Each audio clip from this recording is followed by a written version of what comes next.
Dévotion Fanro du mardi 12 juillet 2022. Par l'apôtre Grace Lubega.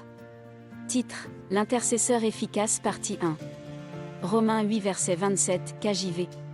Et celui qui sonde les cœurs connaît quelle est la pensée de l'Esprit parce qu'il intercède pour les saints selon la volonté de Dieu. Dans la prière, Dieu s'attend à ce que vous connaissiez sa pensée concernant la personne pour qui vous priez. Cela signifie que la prière n'est pas un exercice de conjecture. Vous devez être conscient de ce que le Seigneur pense de la personne pour qui vous intercédez.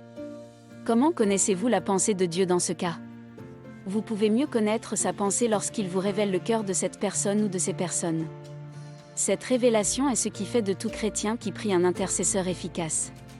Par exemple, vous pouvez prendre du temps pour intercéder pour un ami qui veut se marier. Pourtant, ce qu'il y a dans leur cœur les disqualifie de cette alliance, car cet engagement n'est qu'une forme de vengeance contre leurs parents bavards. Lorsque Dieu révèle leur cœur, vous êtes dans une meilleure position pour prier pour eux dans la véritable pensée de l'esprit d'amour et de vérité. Nous prions mal quand nous prions contre les symptômes au lieu des causes, parce que nous ne connaissons pas l'état du cœur des gens. Alléluia.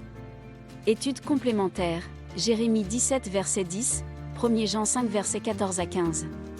Pépite d'or, dans la prière, Dieu s'attend à ce que vous connaissiez sa pensée concernant la personne pour laquelle vous priez. Cette révélation est ce qui fait de tout chrétien qui prie un intercesseur efficace.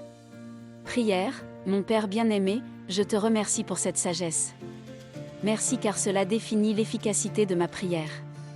Je ne prierai plus comme quelqu'un qui ne fait que battre l'air, mais comme quelqu'un à qui tu révèles le cœur des autres afin que j'aligne mes prières sur ta volonté, au nom de Jésus, Amen.